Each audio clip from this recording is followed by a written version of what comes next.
CNN Prime. Hola, ¿cómo están? Bienvenidas, bienvenidos a CNN Prime. Hoy nos va a acompañar el exministro de Justicia y Derechos Humanos, Jaime Gajardo, acá en el estudio. Hay muchísimos temas en carpeta para conversar, pero comencemos de inmediato porque hay mucho que contarles con estos titulares. Con una comisión investigadora y hasta con una acusación constitucional ha amenazado a la oposición a la exministra Trinidad Steiner. Esto tras el informe de Contraloría que reveló que la exautoridad excedió sus atribuciones al pedir información específica a la PDI sobre los funcionarios que investigaban a la organización criminal conocida como Clan Chen en Tarapacá. El gobierno descartó focalizar la exención de contribuciones tal como lo pedían los alcaldes en el marco de la tramitación del plan de reconstrucción. Tras una reunión en La Moneda, los jefes comunales aseguraron que van a insistir con la idea en el Senado. El presidente de la Asociación Chilena de Municipalidades agregó que las próximas 24 o 48 horas serán de mucho diálogo. Hasta presidio perpetuo calificado, efectivo, está pidiendo la Fiscalía para los acusados en el caso Ojeda. Hoy se realizó la primera jornada de preparación de juicio oral, donde el Ministerio Público informó que va a citar a más de 200 testigos. Respecto a un eventual interrogatorio a Nicolás Maduro, indicaron que eso va a depender de las autoridades estadounidenses y de la colaboración del exmandatario. Y en temas internacionales, brigadistas lograron un rescate milagroso, así lo denominan, al salvar a un hombre que estuvo 8 días bajo los escombros en Venezuela. Pese a esto, ya que las labores de búsqueda siguen activas, especialistas advierten que la ventana de rescate se está cerrando. Todo esto y mucho más, aquí comienza CNN Prime.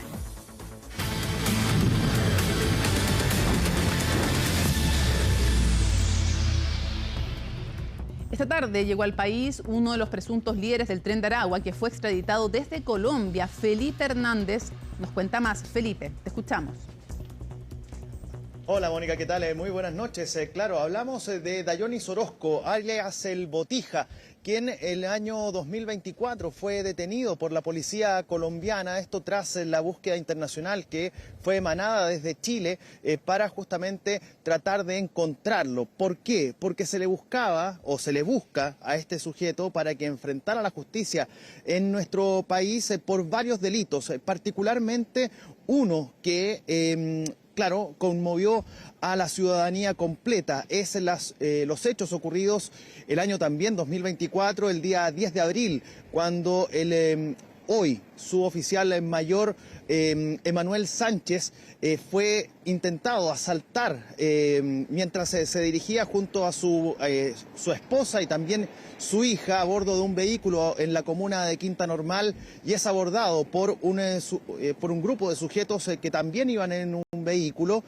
Descienden de estos al menos 4 sujetos, y sería justamente Dayonis Orozco uno de los sujetos que habría realizado los disparos en contra de Emanuel Sánchez, quitándole la vida. Es uno de los delitos a los cuales se le imputa a este sujeto. Es uno de los integrantes de la denominada facción de los Piratas de Aragua, y que estos sujetos, particularmente los Piratas de Aragua, tienen a su haber un delito que ha traído connotación internacional también, que es lo sucedido con el teniente Ronald Ojeda. Son estos sujetos los que habrían realizado ese crimen. Si bien a Dayonis Orozco no se le imputa directamente porque no habría tenido participación en ese delito puntualmente contra del ex militar venezolano, sino que habría estado presente en otros delitos, como es la situación de Manuel Sánchez, y además se le imputarían 12 homicidios, 2 secuestros que terminaron con homicidio, 2 hechos ocurridos en diciembre del año 2023 en el sector de Rinconada de Maipú.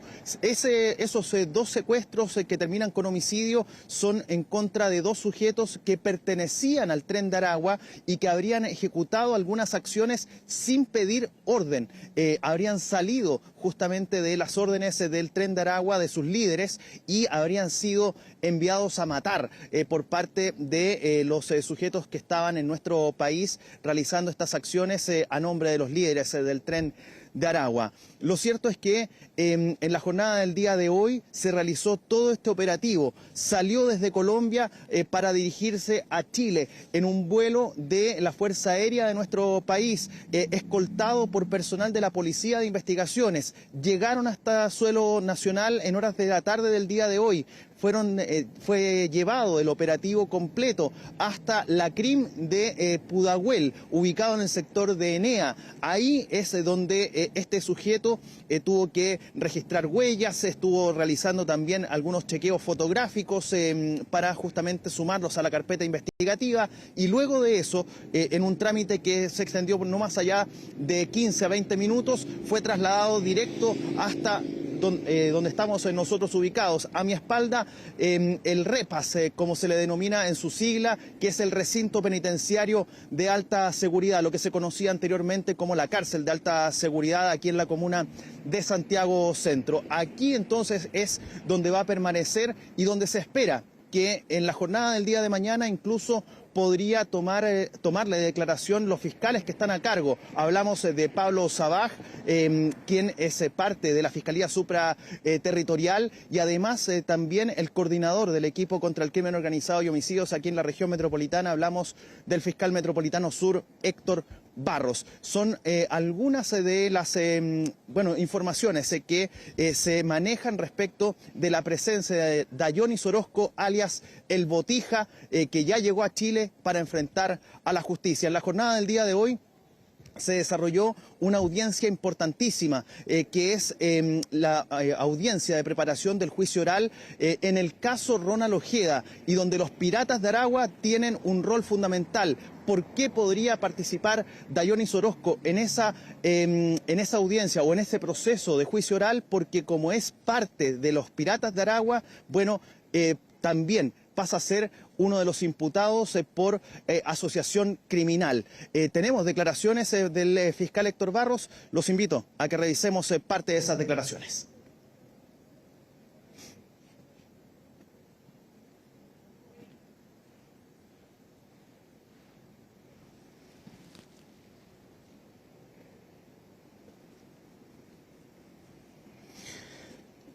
Bien, vamos a escuchar las declaraciones en otro momento. Mónica, en la jornada del día de hoy entregó declaraciones el fiscal Héctor Barros y también desde la Policía de Investigaciones, el subprefecto Hassel Barrientos. Él es el jefe de la brigada justamente que está a cargo de realizar justamente de la investigación propiamente tal que lleva adelante la Policía de Investigaciones. Y vamos a escuchar justamente estas últimas palabras, las que yo les mencionaba, las del subprefecto Hassel Barrientos. Lo importante es que hemos solicitado penas que van desde 5 años hasta presidio perpetuo calificado, en este caso por los distintos hechos, entre ellos el secuestro con homicidio del teniente Ronald Ojeda Moreno, pero además por la asociación criminal que existe en este caso y por los diversos delitos que cometen, como el doble secuestro con homicidio, en este caso de Rinconada, Maipú, el 28 y 29 de diciembre. Hemos ofrecido más de 200 testigos y más de 100 evidencias que son digitales, que nos van a poder permitir demostrar la participación de cada uno de los imputados que están acusados por la Fiscalía. Bien, Mónica, después de cerca de 2 años que este sujeto fue descubierto, detenido en Colombia, bueno, ya llega a Chile y empieza a enfrentar a la justicia de nuestro país por al menos 3 delitos, 2 secuestros con homicidio y la muerte justamente del suboficial mayor Emanuel Sánchez, ocurrido en abril del año 2024. Muchísimas gracias por toda la información, Felipe. Clave la llegada entonces, como tú así bien lo puntualizas, de este sujeto a nuestro país. Muchísimas gracias. Buenas noches, Felipe. Que esté muy bien. Chao, chao. Bueno, el gobierno anunció que van a poner a discusión inmediata el proyecto que modifica la Ley de Responsabilidad Penal Adolescente. En paralelo, también van a acelerar una iniciativa que busca sancionar de manera más dura la instrumentalización de menores para la comisión de delitos. Un debate en que algunos senadores y diputados han pedido agilizar. El informe es de Sebastián Riz. Tras 4 años de tramitación en el Congreso, el gobierno anunció que pondrá discusión inmediata al proyecto que modifica la Ley de Responsabilidad Penal Adolescente. Además, ingresará indicaciones que buscan endurecer las sanciones para adolescentes de 16 y 17 años que reincidan en un catálogo de 17 delitos graves. Pueden haber múltiples opiniones respecto a lo que es mejor. El gobierno ha decidido por dar discusión inmediata a un proyecto que ya está en el Congreso. Debamos incorporar indicaciones. En el debate legislativo buscaremos cuál es el mejor mecanismo y la mejor fórmula. Un debate que, si bien dejó fuera la rebaja de edad de imputabilidad, continúa generando posiciones encontradas. Mientras el oficialismo respaldó la propuesta del Ejecutivo, en la oposición persisten los reparos. Fueron muchos años en que este proyecto avanzó lento, precisamente por la falta de urgencia del gobierno anterior y con ello el sistema garantista y permisivo que implica que los menores de edad que cometen delitos violentos como los que mataron a Alejandro estén en la calle y no encerrados cumpliendo penas privativas. Chile avanzó en el 2007 de sacar los niños de la cárcel, que era una aberración. Y lo que no podemos hacer hoy día es retroceder, sino que más bien avanzar con las tecnologías actuales, con los métodos actuales que conoce el mundo, y esperemos que Chile sea un ejemplo también para abordar que nuestros niños no sigan cayendo en las redes delictuales. Donde sí existe consenso es en la necesidad de sancionar con mayor fuerza la utilización de menores de edad para cometer delitos. Una materia que ya fue modificada durante la administración anterior, pero que ahora la Moneda busca reforzar. Ese conjunto de indicaciones, más la urgencia que se le dará también al proyecto de ley que sanciona a las organizaciones criminales que se valen de menores de edad para cometer delitos, se hará, ¿no es cierto?, una vez que se retome la actividad legislativa. Va en el sentido correcto, es decir, a los adultos juzgarlos de manera mucho más rigurosa, y en el caso de los jóvenes tenemos que ser muy cuidadosos porque ese es el momento en el que podemos nosotros ganarle la batalla a la delincuencia. Pero esa propuesta no sería la única. Hasta la Moneda llegó un grupo transversal de diputados para reunirse con el ministro José García Ruminot y solicitar que el gobierno impulse un proyecto que castigue toda forma de utilización de menores en la comisión de delitos. Cuando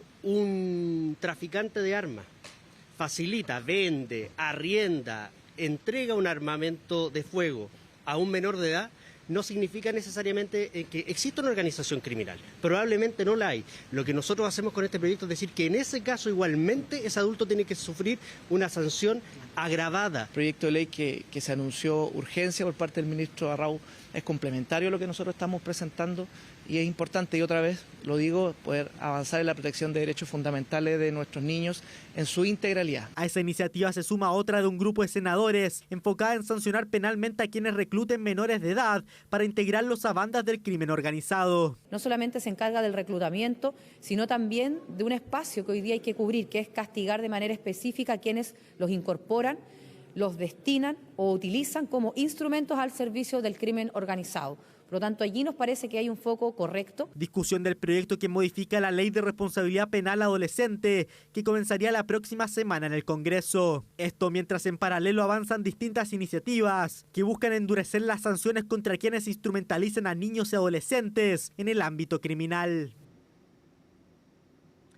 Entre señales de diálogo hacia la oposición y llamados a ordenar la casa en el oficialismo, el gobierno enfrenta horas clave para la tramitación del Plan de Reconstrucción Nacional, mientras Hacienda se abrió a participar en una mesa política en el Senado y el mundo municipal para realizar ajustes puntuales al proyecto. La Moneda también intenta contener las tensiones internas antes del ingreso de indicaciones y de la discusión en particular de la iniciativa. Colomba Eijols reportó este tema.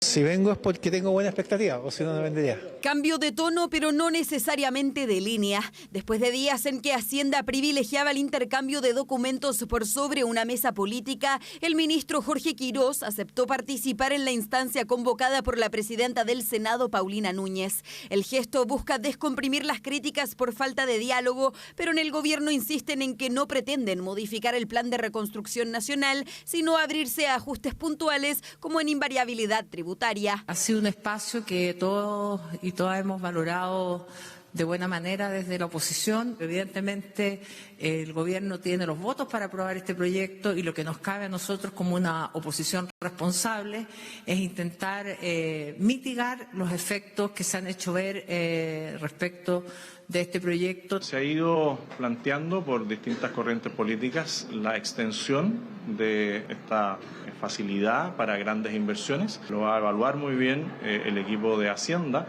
para ver cómo combinar el monto de la inversión con el plazo de invariabilidad para que haya certeza. Certezas que también busca el mundo municipal frente a los efectos que podría tener la exención de contribuciones para los mayores de 65 años en su vivienda principal. Por eso, al igual que los parlamentarios, representantes de los municipios también se reunieron con la presidenta del Senado y con los ministros que llevan la tramitación del Plan de Reconstrucción Nacional que el gobierno busca despachar del Congreso durante este mes. Le propusimos al gobierno, al ministro de Hacienda, en donde lo que hacíamos efectivamente era la compensación y la focalización. Tenemos un piso y el piso es la autonomía de las municipalidades, el piso es un nivel de ingreso de estas personas. Si los alcaldes logran un acuerdo con el gobierno, nosotros vamos a respetar ese acuerdo y nuestros votos van a estar para ese acuerdo.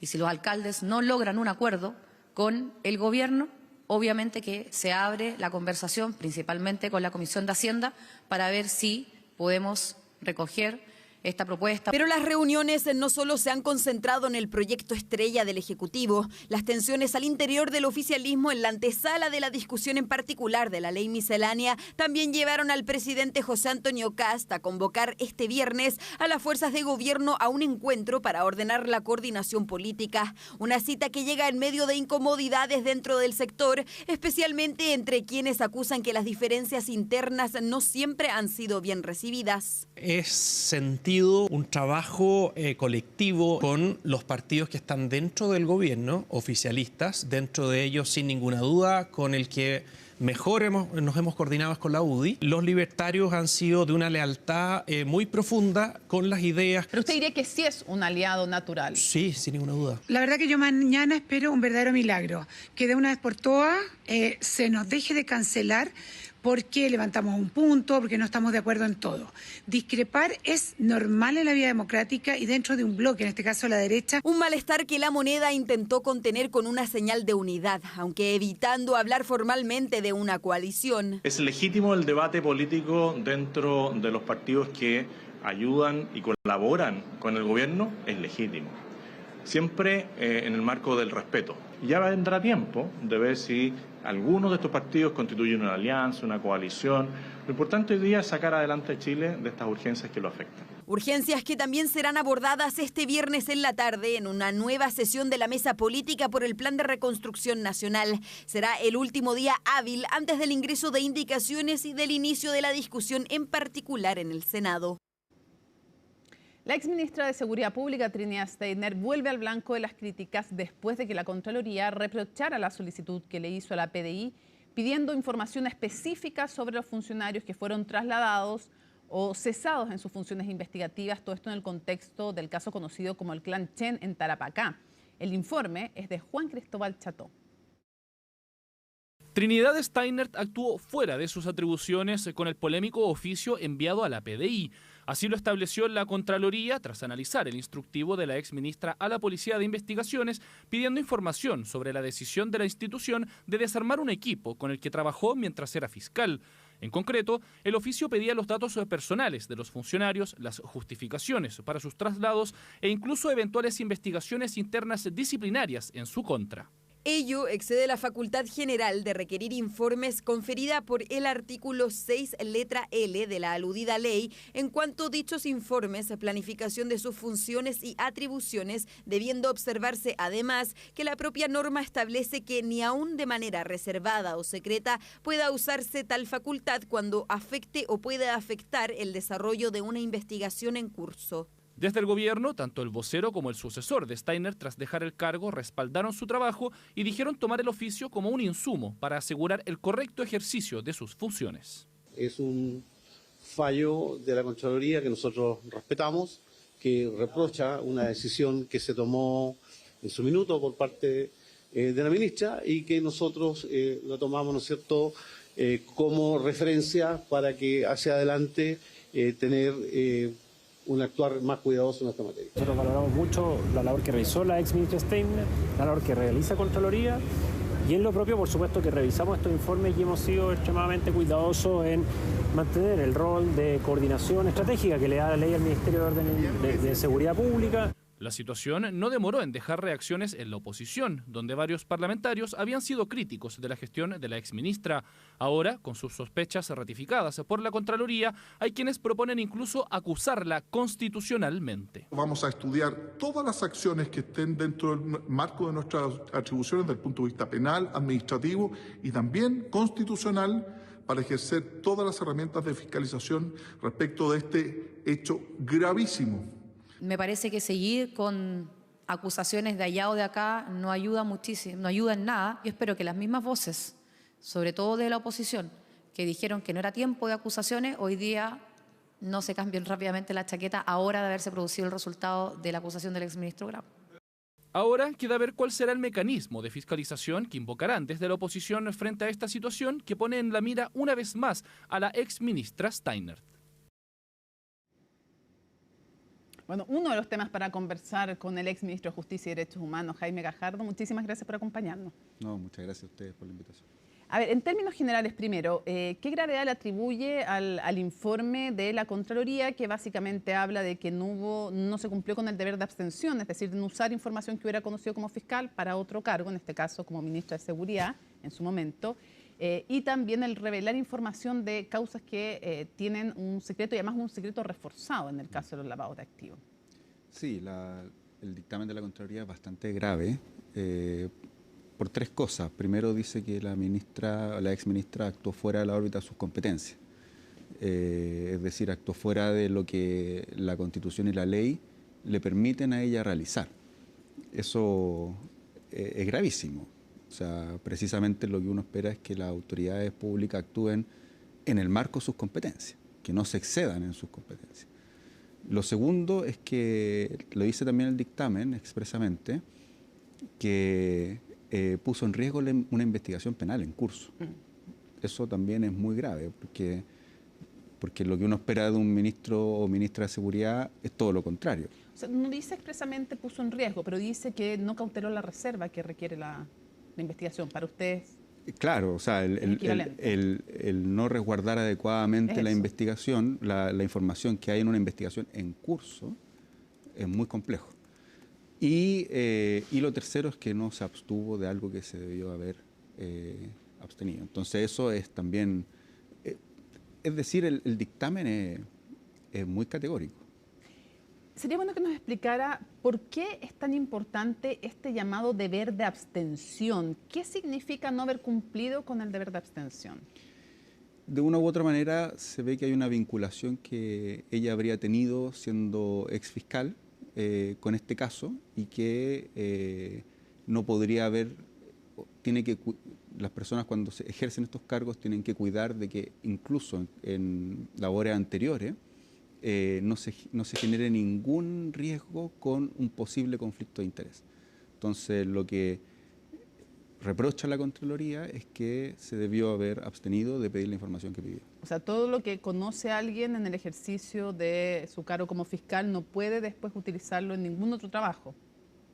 Básicamente dicho en simple. Claro, de todas maneras. Y esto es para que no se utilice esa información que es sensible, para no entrar en conflictos de interés, para que no haya riesgo de utilización por parte de una autoridad política o económica de esa información. Claro, es que los fiscales tienen una responsabilidad que es muy importante. Ellos dirigen una investigación penal y llevan adelante la persecución penal por parte del Estado. Entonces, si yo tengo información en un sentido que además no queda tan claro, no habían razones dentro de la competencia del cargo para solicitar la información que se solicitó. Y pareciera ser que había más un interés personal. Entonces, eso es lo complejo del dictamen.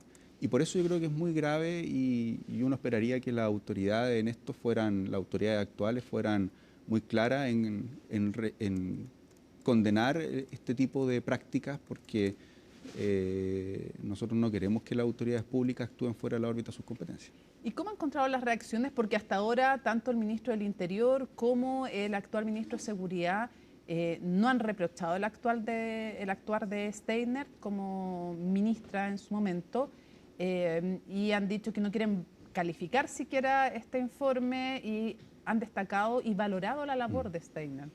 O sea, yo diría que no son reacciones que están a la altura del reproche que hace la Contraloría. Ni la del ministro del Interior ni la del ministro de Seguridad. Ninguna de las dos. Y una cosa es no cuestionar el informe de la Contraloría, pero otra cosa es no hacerse cargo del reproche que está en el informe de la Contraloría. Son dos cosas distintas. Y esta fórmula que utilizó el ministro Arrau me parece que es del todo insuficiente para el nivel de reproche que hace la Contraloría en el dictamen.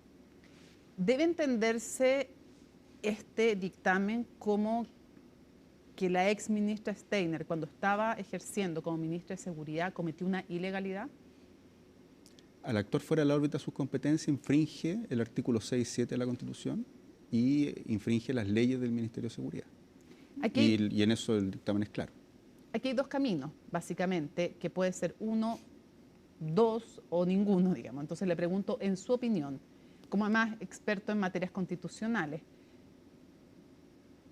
¿pudiera abrirse una causa de origen penal? El dictamen no envía los antecedentes al Ministerio Público, hasta donde entiendo. Entonces va a ser el Ministerio Público el que puede decidir si eventualmente ese posible conflicto de interés tiene otro ribete. ¿Podría abrir una causa de oficio del Ministerio Público? De todas maneras, perfectamente. ¿Usted cree que hay fundamentos desde el momento en que se dice que se cometió una ilegalidad? No necesariamente una ilegalidad implica la comisión de un delito. Al menos del dictamen yo no lo veo.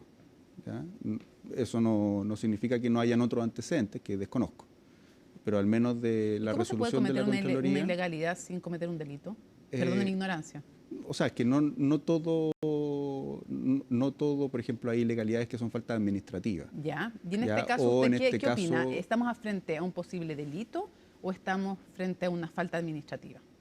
O sea, esto es más complejo que una falta administrativa. Esto es haber actuado fuera de la órbita de las competencias y eso es una infracción a las leyes del Ministerio de Seguridad y puede ser causal de un reproche de responsabilidad no solo, o sea, administrativa ya no, sino que de índole político-constitucional.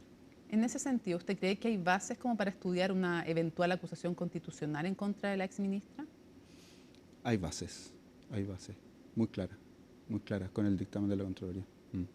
O sea, habría más allá de la oportunidad política. Más allá de la oportunidad, más allá de si es recomendable o no, yo no soy muy partidario de las acusaciones constitucionales en términos generales, pero el artículo 52, número 2, letra B en este caso de la Constitución, establece claramente que hay responsabilidad político-constitucional cuando se infringe la Constitución o las leyes. Y aquí lo que dice la Contraloría es que se infringieron las leyes del Ministerio de Seguridad y se actuó fuera de la órbita de las competencias que establece el artículo 6 y 7 de la Constitución. Entonces, ¿y esto implicaría entonces, a su juicio, una infracción tanto de las leyes como de la Constitución? Al menos de las leyes del Ministerio de Seguridad y, por el hecho de actuar fuera de la órbita de sus competencias, también eventualmente una infracción de tipo constitucional. ¿Por el principio de probidad? No, porque actúa fuera de la órbita de sus competencias. El artículo 6 y 7 de la Constitución lo que dice es que los órganos y las autoridades tienen que actuar en el marco de sus competencias. Entonces, ¿qué es lo que reprocha la Contraloría? Que al utilizar la ley del Ministerio de Seguridad más allá de las competencias que le entrega la ley del Ministerio, estaría infringiendo también el artículo 6 y 7 de la Constitución. Entonces, para usted es evidente que sí hay bases para una eventual acusación constitucional. Y por eso yo creo que las autoridades actuales tienen que ser muy claras y categóricas en reprochar la acción de la exministra. Y respecto de la oportunidad o de cuán recomendable desde la perspectiva de la política es impulsar una acusación constitucional, ¿qué opina usted en este caso? No, yo creo que las acusaciones constitucionales en general se tienen que usar como última ratio. De hecho, aquí se pueden utilizar otros mecanismos, como por ejemplo una comisión investigadora, los diputados y diputadas, Y las acusaciones constitucionales, a mi juicio, sobre todo en la última década, podríamos decir, no le han hecho bien a la institucionalidad chilena. Yo creo que en eso tenemos que aprender como sociedad.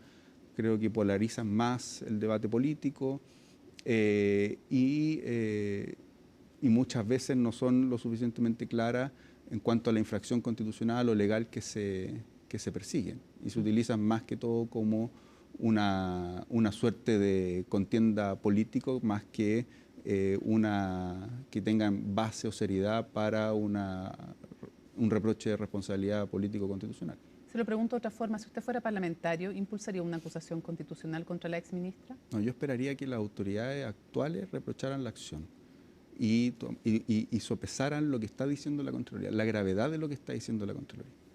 Y si no se ve ese reproche, que hasta ahora no se ve. Bueno, eso es parte de lo que deberían analizar. Igualmente no impulsaría una acusación constitucional, aunque crea que hay base. Es que eso es algo que yo creo que hay que ir viendo en el debate, cómo se va dando, pero lo que dice la Contraloría es muy grave. Desde esa perspectiva, y pasando al tema de las acusaciones constitucionales, ¿cómo vio la acusación constitucional en contra del exministro Grau? Bueno, yo creo que una buena decisión la que tomó el Senado. Es una acusación constitucional que no tenía mérito, no había infracción ni a la Constitución ni a la ley.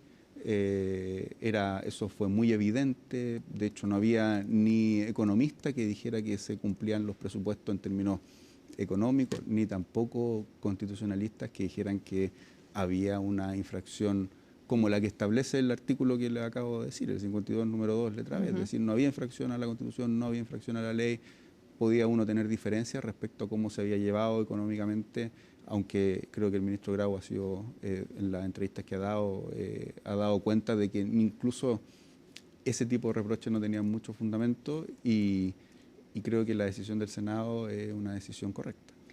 ¿Cree usted que es una buena idea subir los requisitos para poder presentar acusaciones constitucionales? Creo que al menos de las ideas que se han planteado, me parece que hay algo que está en el trasfondo que es bueno, por decirlo de alguna forma, que es cómo racionalizar más el uso de esa herramienta.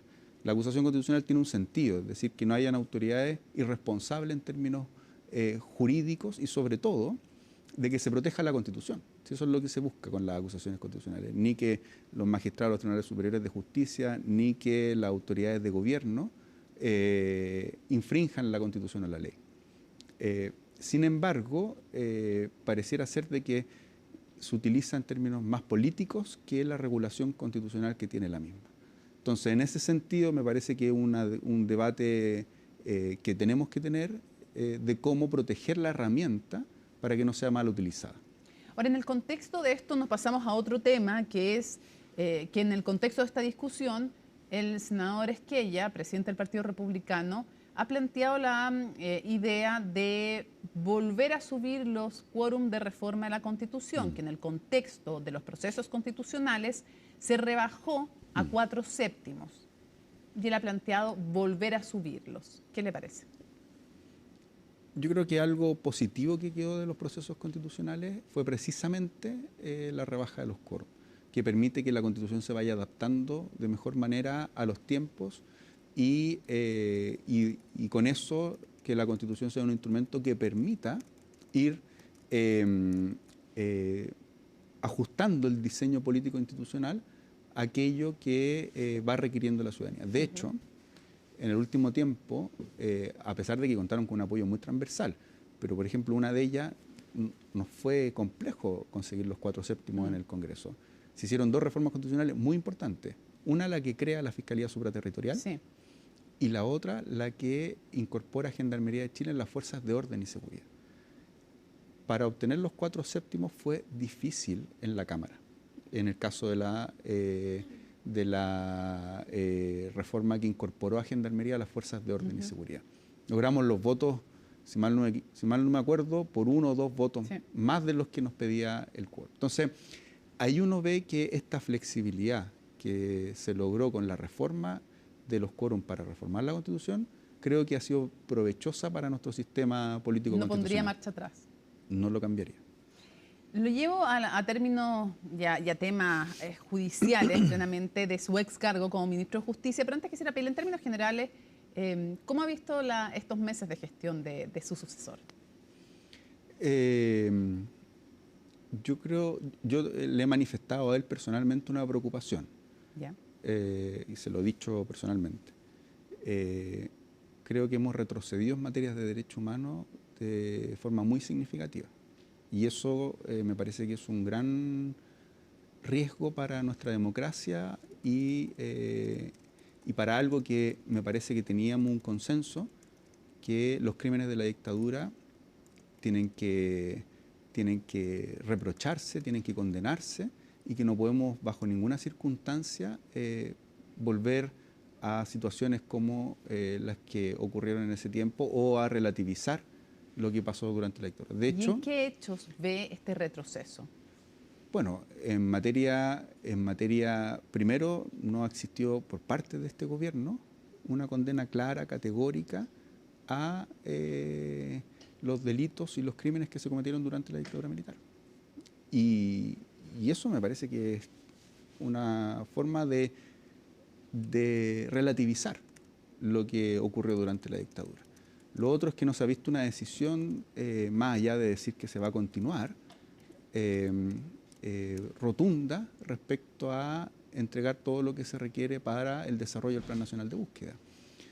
Lo tercero es que se han dado señales que son, a mi juicio, revictimizantes y muy complejas en ese sentido, como por ejemplo la posibilidad de indultar a criminales de lesa humanidad o retroceder en que el ex penal de Punta Peuco sí sea un penal común y volver a mantener un privilegio para aquellos criminales de lesa humanidad. Las autoridades han dicho que esa es una decisión técnica y aunque la ha tomado Gendarmería, el de sacar a estos 3 presos comunes, que no va a haber un retroceso respecto del decreto que ustedes dictan, me refiero a ustedes, las autoridades del ex gobierno, hacia finales del mandato, cuando lo dicen, en el fondo este va a ser un penal común.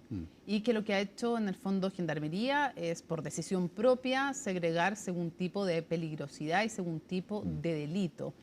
A pesar de que en una entrevista el presidente dijo que había sido su decisión, sin embargo, después el ministro de Justicia, aquí mismo, sentado donde usted está, el ministro Rabat dijo, el presidente trató de explicar que su decisión fue decirle a Gendarmería segregue por tipo de peligrosidad y de delito. Y que lo anómalo era lo que ustedes habían hecho, que era retrotraer el origen de este penal.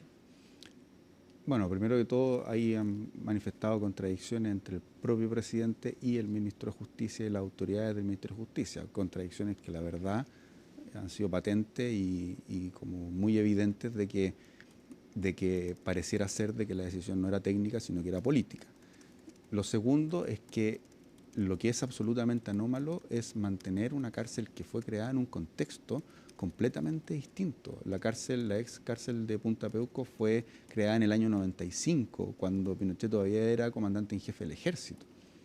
Y de una u otra manera, lo que se ha intentado hacer con el tiempo es que no existan cárceles privilegiadas. Y así el expresidente Piñera cerró el penal Cordillera, la expresidenta Bachelet trató de cerrar el penal Punta Peuco y el presidente Boric tomó la decisión de transformarlo porque la situación penitenciaria no permitía cerrar establecimientos penales. Ahora, entonces, se ve un camino en el cual se terminen los penales especiales. Hay distintos tipos de penales, decía él, por ejemplo, está el caso Capitán Llaver, que es para delitos económicos, un privilegio, dicen muchos también. No tiene una determinación en el decreto Capitán Llaver que sea para delitos económicos. Sí se hace. Efectivamente, lo que se hace es que se utiliza para personas que eventualmente puedan estar en riesgo en otro penal. Pero justo no tiene... son todos de delito económico. No todo, no todos. La mayoría. Sí, es un penal muy pequeño, sí. 12, 15... Solo para hombres todo esto. 12 o 15 plazas. Y es una buena discusión. O sea, ¿se justifica o no que exista? Me parece una buena discusión. El hecho de que se justifique o no ese anexo... me parece que no es un argumento para decir que se justifica que exista el ex Punta Peuco. Otro de los temas que me imagino que le preocupan son esta propuesta desde el Partido Nacional Libertario, al cual se ha plegado también aquí, ayer mismo sentado lo decía, lo ha ratificado el presidente del Partido Republicano, de una ley de indulto general, pero en el contexto de militares o carabineros, policías en general, condenados en el contexto del estallido. Sí, o sea, yo creo que una ley de indulto general a personas que cometieron delitos condenados por la justicia, que se apartaron de sus misiones institucionales, que hicieron lo que no tienen que hacer, es decir, cometer un delito cuando tienen el monopolio del uso de la fuerza, creo que no resiste ningún análisis. O sea, me parece que va en el sentido contrario a lo que queremos como sociedad, que es precisamente que las personas que cometen delitos cumplan con sus condenas. ¿Y si el gobierno lo hiciera a través de indultos caso a caso? Bueno, yo creo que los indultos caso a caso pueden tener, o sea, tienen que fundamentarse caso a caso. Me parece que también iría en el camino contrario, pero impulsar una ley de indulto general creo que no tiene, me parece que ni viabilidad política ni apoyo social hoy por hoy. ¿Usted cree que no tiene apoyo social? Yo creo que no. Yo creo que lo que la ciudadanía espera es que las personas que cometen delitos cumplan con sus condenas. Bueno, hay una encuesta recién, Cadem, yo no digo que sea la verdad revelada, pero que dice que el 51% de las personas no estaría de acuerdo con una iniciativa de esas características. No sé si necesariamente es la verdad revelada, pero tenemos un indicio ahí que apoya su tesis, al menos en este sentido. Que es una señal muy contradictoria, porque si lo que queremos es que las personas respeten la ley, que las personas, independientes de quién sea, independiente del cargo que ocupen, independiente de la función, si se apartan de lo que les mandata la ley y cometen un delito, que esas personas respondan por su hecho. ¿Y usted cree que no tiene viabilidad política tampoco? Yo esperaría que no tenga viabilidad política. Ahora, siguiendo ese razonamiento, entonces usted debiera tener una visión crítica de lo que fueron los indultos que realizó el expresidente Gabriel Boric, también a personas condenadas por delito, no eran militares ni eran policías, en el contexto del estallido. Yo creo que los indultos fueron fruto del contexto. El presidente lo había planteado en su campaña. Para nadie fue también. Para nadie. Creo que el actual presidente. Del estallido, no. Sí. Bueno, eso es algo que él tendrá que. En algunas ocasiones lo dijo, pero más allá de lo que hayan dicho en campaña, si usted cree que es una mala señal indultar a quien comete un delito, debería creerlo siempre. O sea, creo que efectivamente depende, eso depende del contexto. Pero ¿por qué Porque que lo haga el expresidente Boric en el contexto del estallido?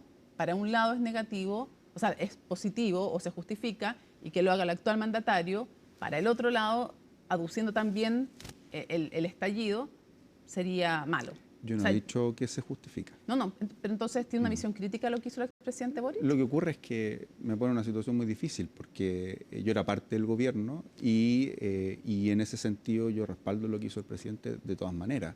Ahora bien, si usted me pregunta hoy... Todo se respalda, aún lo que usted piense que... Digo, es que como hombre de derecho hay una frase, obvio que típico que le digo mal, pero voy a tratar de acordarme menos que a la misma razón, la misma disposición o algo así, ¿cómo es la frase? Sí, misma razón. Misma razón, misma disposición. Si usted encuentra que es malo, que lo haga por el sustento que usted le da. Usted dice, si alguien comete un delito, tiene que pagar por ese delito. En el caso de los condenados por el estallido, que además varios de ellos tenían antecedentes penales previos. Bueno, yo creo que... ¿Fue un error entonces? O sea, lo que yo creo es que la facultad de indulto en general es una facultad muy polémica. Una facultad que siempre genera mucha diferencia y distancia. Hay casos en los que se ha indultado, por ejemplo, Katy Hurtado, que se indultó durante el gobierno del presidente Gabriel Boric, nos generó la polémica porque era un caso que pareciera ser generaba más consenso de las razones que permitían el indulto. Ahora bien, creo que, si usted me pregunta, hoy día, por un posible indulto a personas que violaron los derechos humanos, que fueron condenadas por delitos durante el estallido social, yo le digo, creo que no sería algo que que yo aconsejaría que hiciera el presidente de la República. ¿Y si usted hubiera tenido que aconsejarle al expresidente Boric, le hubiera Yo le aconsejado diría, hacerlo? no le aconsejaría a ningún presidente de la República hoy por hoy. ¿Y ayer? Es que creo que eso ya es parte de lo que ocurrió. Eso es como tutear al córner. Sí. Sí. Sí, me está tuteando al córner. Bueno, por lo menos me lo reconoce ya. En fin, antes de terminar, un par de preguntas. ¿Qué le parece esta iniciativa que está impulsando el actual gobierno respecto, vámonos al tema de jóvenes y delincuencia, a raíz del portonazo, ese caso horroroso en que es asesinado un chico de 12 años, horroroso? Vuelve una y otra vez esta discusión respecto de los menores de 18 años. ¿Qué le parece la idea de juzgar como adultos a jóvenes entre 16 y 17 años, en vez de optar por rebajar la edad de responsabilidad penal a adolescentes, se está más bien enfocando aquello en el caso de delitos muy graves? Yo creo que en esto hay que ver la trayectoria que ha tenido nuestro país. Yo creo que eso es relevante. Lo primero es que nuestro país hace aproximadamente 20 años legisló una ley de responsabilidad penal de adolescentes. Y esa ley fue modificada hace 3 años atrás de manera muy sustantiva, con un acuerdo transversal en el Congreso. Una ley que además fue presentada en el gobierno de la presidenta Bachelet, que se tramitó durante el gobierno del presidente Piñera y que se terminó de tramitar durante el gobierno del presidente Boric y se está implementando. ¿Qué es lo que le quiero decir con esto? Que desde que está vigente la ley de responsabilidad penal adolescente, que genera un trato diferenciado entre adultos y niños, niñas, adolescentes menores de 18 años, esa ley ha generado 2 impactos. Primero, que han disminuido el número de ingresos de personas menores de 18 años que han cometido delitos. Y usted puede ver los ingresos del Ministerio Público del 2015 y son menores a los que hay este año. Hemos tenido un aumento en los últimos años, que es preocupante y hay que tomar medidas, pero el número de ingresos es menor que hace una década atrás. Entonces ha generado un impacto, primero, que es positivo, más allá de los casos particulares, un impacto positivo en el sentido de que hay menos jóvenes cometiendo delitos. ¿Y esta idea? Y el segundo es que hemos logrado disminuir la reincidencia de los jóvenes que cometen delitos. Ya, bueno, esta es otra cosa que agrega este proyecto, en que de alguna manera se endurecen las penas para los reincidentes entre 16 y 17 años. Por eso le pregunto su opinión. ¿Es una buena idea endurecer las penas para los reincidentes entre 16 y 17 y además tratarlos como adultos en un juicio? Por ahí va mi explicación. Quería hacerlo un poquito más larga para que sobre todo para que la ciudadanía entienda 2 cosas. Desde que tenemos vigente la ley de responsabilidad penal adolescente, el trato diferenciado de jóvenes que cometen delitos nos ha permitido disminuir la cantidad de jóvenes cometiendo delitos y nos ha permitido disminuir drásticamente la reincidencia de esos jóvenes. ¿Por qué? Porque si usted interviene antes de que estas personas sean adultas y logra rescatarlas de que el día de mañana vuelvan a cometer un delito como adultos, eso ha tenido impactos positivos. Hemos disminuido en casi 25 puntos la reincidencia de los jóvenes que cometen delitos. Las medidas que se están proponiendo van en el sentido contrario, es decir, terminar con esta diferenciación de jóvenes y adultos al momento de que las trate la ley de responsabilidad penal. Y eso nos va a llevar a una situación similar a la que teníamos hace 2 décadas atrás. O sea, probablemente ¿usted cree a retroceder? Evidente. Es decir, que se incremente la participación en delitos de este grupo entre 16 y 17 años. O sea, es que lo que te dicen las cifras es que no se ha incrementado. Se ha incrementado en los últimos años. Que si se retrocede con esta...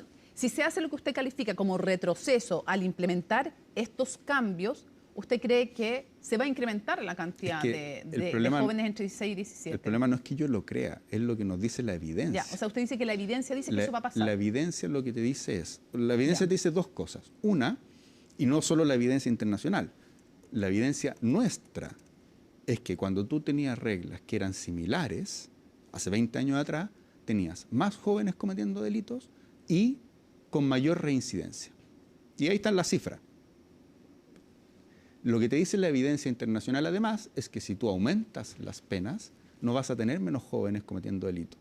¿Cuál va a ser el problema que vas a tener? Es que aumentando las penas vas a tener mayor reincidencia.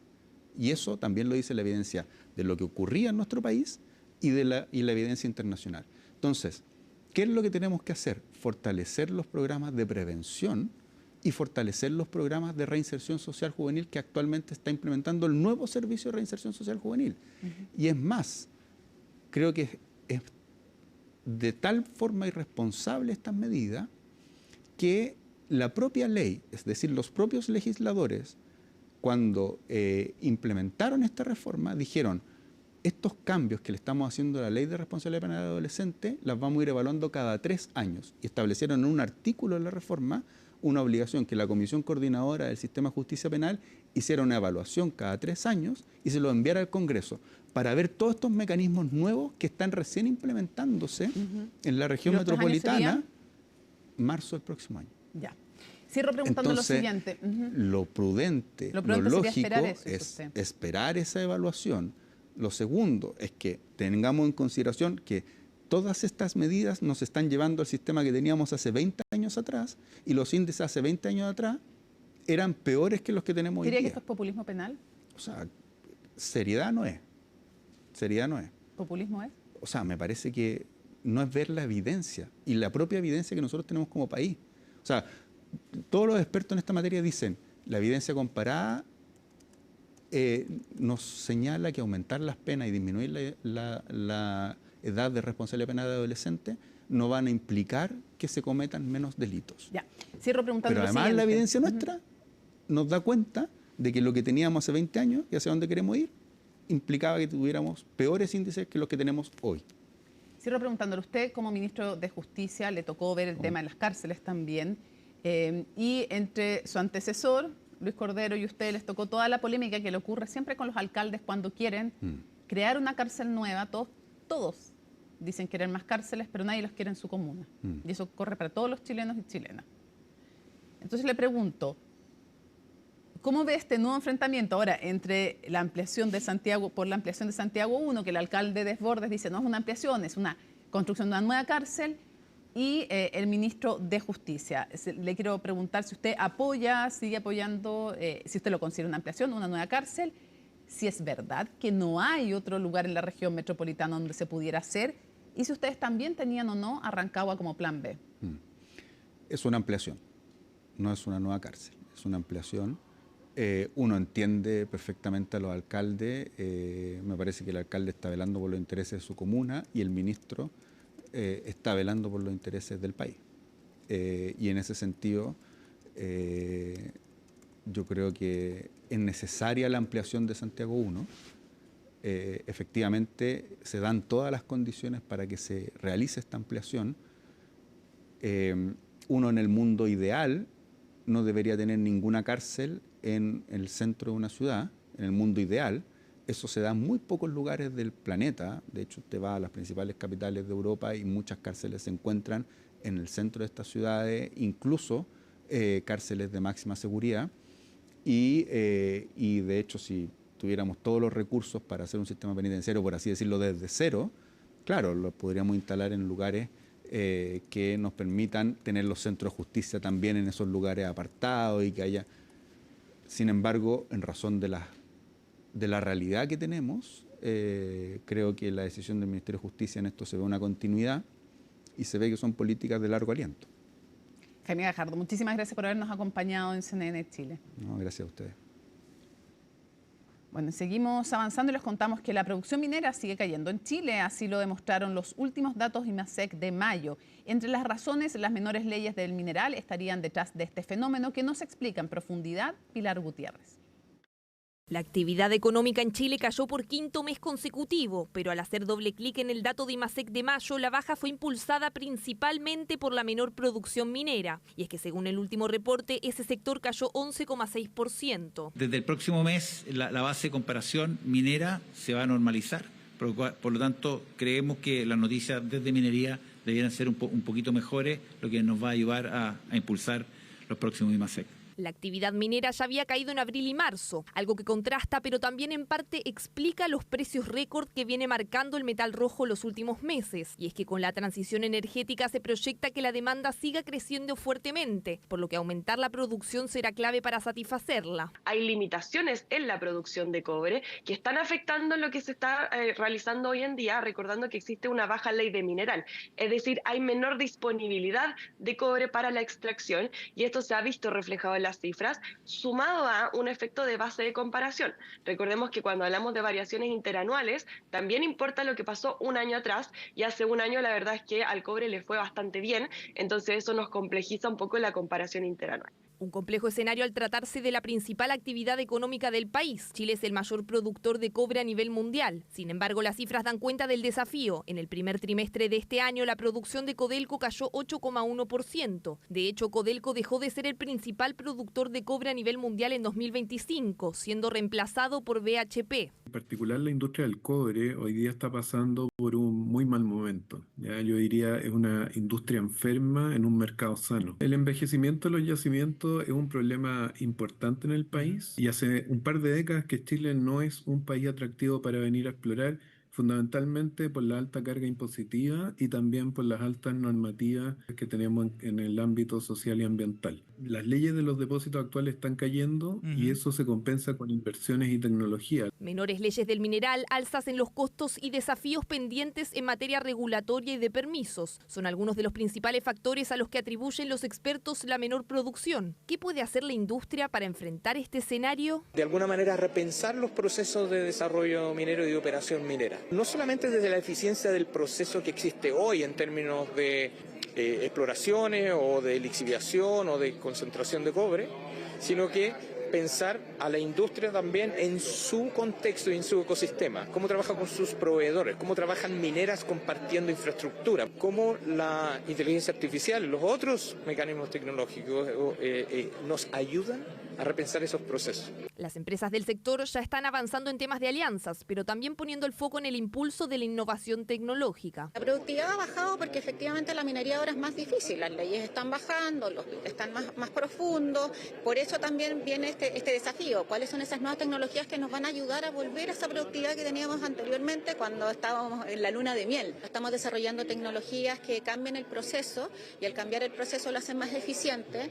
Estamos tratando también de desarrollar procesos donde se puedan capturar minerales de leyes que antes eran desechos, como es la lixiviación. Pese a los desafíos, las compañías siguen apostando por Chile. BHP inició el trámite ambiental para extender la vida útil de Cerro Colorado durante 20 años, proyecto que contempla una inversión de $1.500 millones y que se espera pueda producir 130.000 toneladas de cobre al año.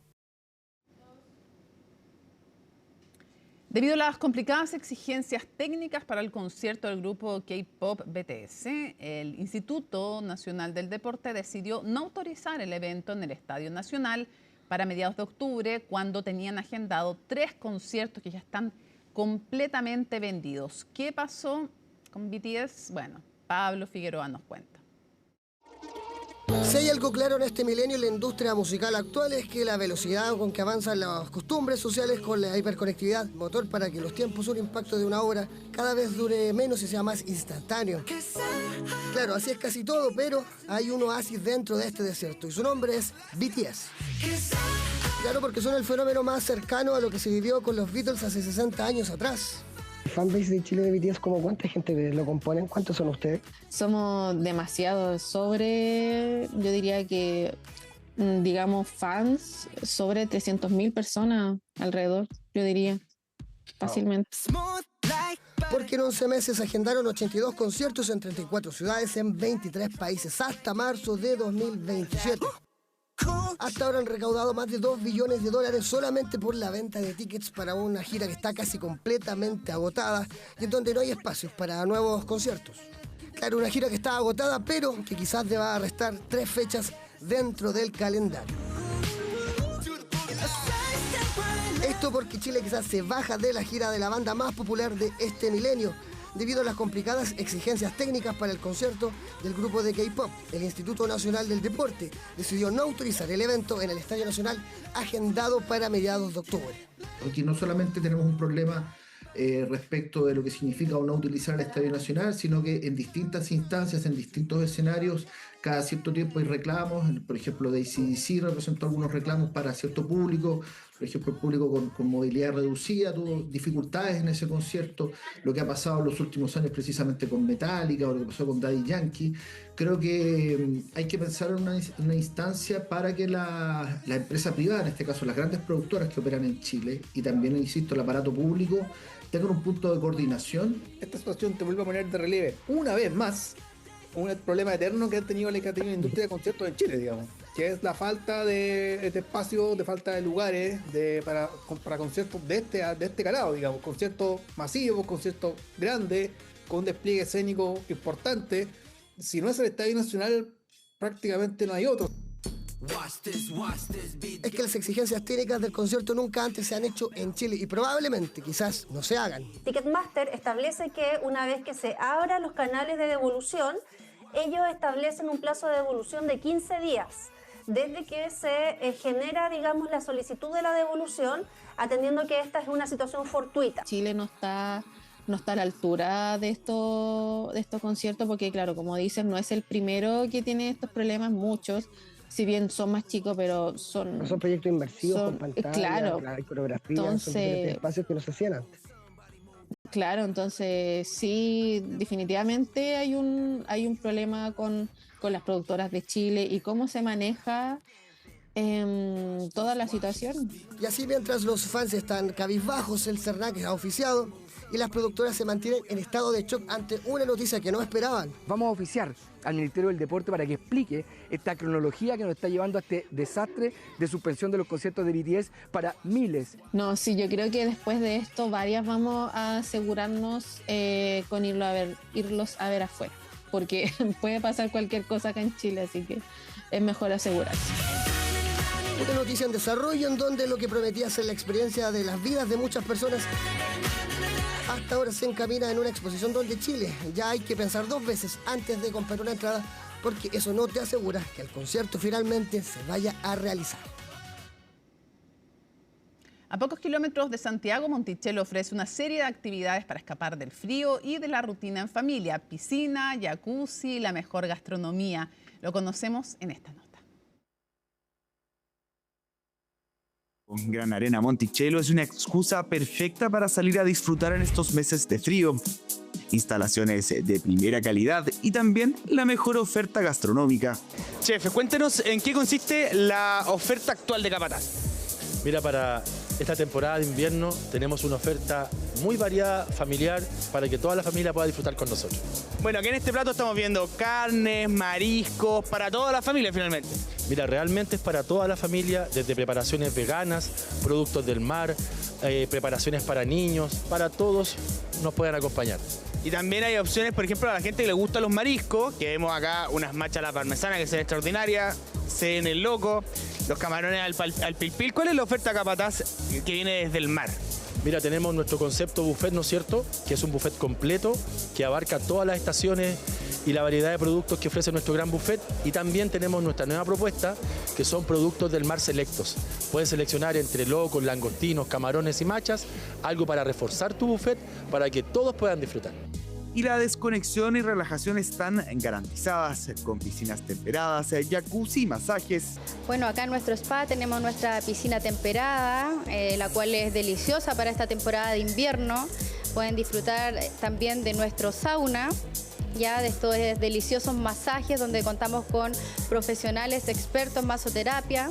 Tenemos aromaterapia también, tenemos nuestro sauna. Todas las dependencias de nuestro hotel están diseñadas para que tú vengas a disfrutar, a desconectarte y a vivir una experiencia increíble. Diversión para toda la familia, con juegos estilo flippers y pistas de bowling. ¿Qué es lo que más te gusta de Monticello? Lo que más me gusta es el bowling y los juegos flippers. Panorama perfecto y que solo se puede cerrar con una cena en uno de los restaurantes insignia de Monticello. Bueno, tenemos variedades de cortes, por ejemplo, tenemos tibón, dúo, lomo vetado, también pollo, también tenemos las guarniciones ensaladas, hay una gran variedad, la verdad, la carta es bien extensa. Ambiente familiar y a pocos kilómetros de Santiago, ideal para estos primeros días de invierno.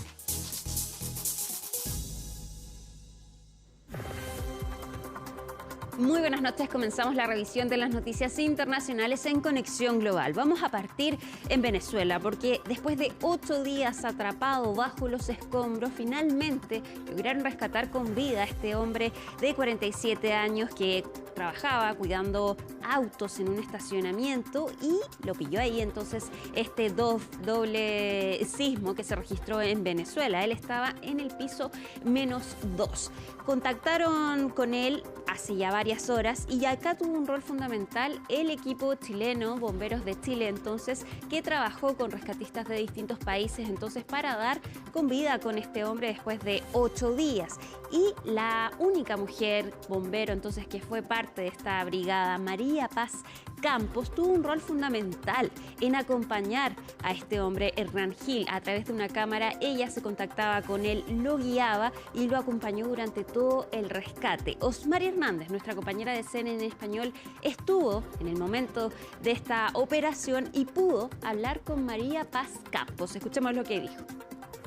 Satisfacción y tranquilidad de que pudimos cumplir con él, de que le dijimos que iba a estar con su familia y ahora va a poder estarlo. ¿Cómo han sido estas últimas horas para ti emocionante? Agotador, pero siempre con la fe y la esperanza de que todo iba a salir bien. Tuvimos problemas, inconvenientes, siempre había algo que pasaba, pero eso no nos detenía. Nos daba más fuerza para seguir adelante y sacar a Hernán y tenerlo siempre contento y siempre tranquilo y nunca abandonarlo. Y a raíz del trabajo que está desempeñando Bomberos de Chile en Venezuela, desde La Moneda confirmaron que el presidente José Antonio Kast se comunicó con los brigadistas para felicitarlos, para decir que se han convertido en un orgullo nacional, y también los rescatistas le entregaron más detalles de las operaciones que están realizando en Venezuela. Lamentablemente, este rescate de este hombre que estuvo bajo los escombros durante 8 días ya se califica como un rescate milagroso. La ventana para encontrar a personas con vida ya está prácticamente cerrada y los familiares entonces ya están frustrados y esperando entonces que puedan dar con ya los cadáveres de sus seres queridos. Siguen las labores de búsqueda y rescate de todas maneras en Venezuela, pero claro, estos rescates milagrosos se ven cada vez más imposibles. Vamos a cambiar de tema y nos vamos a Ucrania, porque anoche durante la madrugada se registró uno de los ataques más grandes que ha realizado Rusia sobre Kiev, la capital de Ucrania. Fue un bombardeo que duró durante horas y ya se cuentan más de 20 muertos a raíz de estos ataques. Rusia reivindicó este bombardeo y aseguró que es una represalia por los ataques que está realizando Ucrania a infraestructura civil. Sin embargo, Ucrania dice que solo están atacando instalaciones militares en Rusia. Fue una de las peores noches para los ucranianos y de hecho el servicio ucraniano adelantó esta operación y llamó a la población a que se refugiaran en las estaciones de metro. De todas maneras, estos ataques, muchos de ellos llegaron a edificios, se habla de 100 edificios dañados por estos bombardeos rusos y ya casi una treintena de muertos a raíz entonces de este ataque del país. El presidente Volodymyr Zelensky estaba en Irlanda, tuvo que adelantar su regreso a Ucrania y aseguró y habló de la frustración que siente por los países aliados al no entregarle más sistemas y más capacidades de defensa ante estos ataques rusos en esta guerra que ya va a cumplir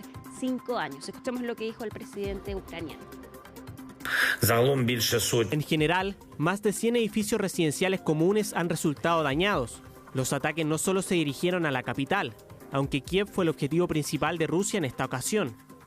Una parte importante de los drones de ataque y misiles de crucero rusos fue derribada. Los misiles balísticos son un asunto más complicado. El ataque fue planeado deliberadamente por los rusos para causar el máximo daño. Durante la noche, 48 misiles y 476 drones de diversos tipos fueron derribados. Desafortunadamente, no todos. Lamentablemente, hay una escasez de capacidades antibalísticas, una escasez de sistemas Patriot y nuestros socios, principalmente Estados Unidos y nuestros socios europeos, necesitan ser más proactivos a la hora de brindar asistencia con esto. Esta guerra de Rusia sobre Ucrania ya es más larga incluso que la Primera Guerra Mundial. Vamos a cambiar de tema y nos vamos ahora al Vaticano, porque tomó la decisión de excomulgar a integrantes de la sociedad sacerdotal, Fraternidad Sacerdotal San Pío X, por ordenar a 4 obispos sin la aprobación papal. Esto además es una de las primeras crisis que tiene que enfrentar el Papa León XIV. ¿De qué se trata esto y por qué tomaron esta decisión? Laura Soto nos explica.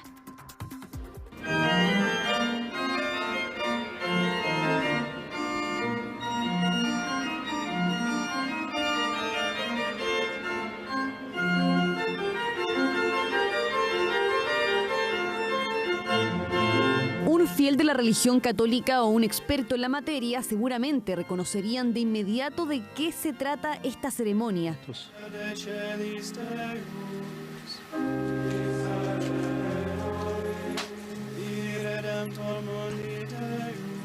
Es una consagración episcopal, el rito que eleva a un sacerdote al grado de obispo. Esta misa, celebrada el miércoles en la localidad de Con, en Suiza, fue desarrollada por la Fraternidad Sacerdotal San Pío X, conocidos comúnmente como lefebrianos. Desde la perspectiva litúrgica, todo se ajustó a la norma. Sin embargo, la ceremonia se saltó el paso fundamental, el permiso explícito del Papa León XIV. La sanción del Vaticano fue automática, la excomunión de los 4 obispos recién consagrados y los 2 obispos que encabezaron la ceremonia. Creo que esto está causando mucho dolor a los fieles. Muchos de ellos no lo entenderán. Se sienten profundamente heridos en sus sentimientos católicos y en su amor incondicional por la Iglesia y por el Papa.